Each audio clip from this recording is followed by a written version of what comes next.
is over. Happy birthday to my ever dearest Andrea. She's a lovely and sweet Andrea. 11 turning to 12 now. Oh, it's your special day, Andrea. This is for you.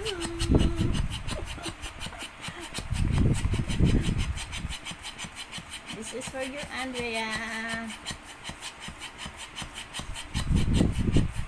Thank you for being a sweet girl, no? You're always there for me.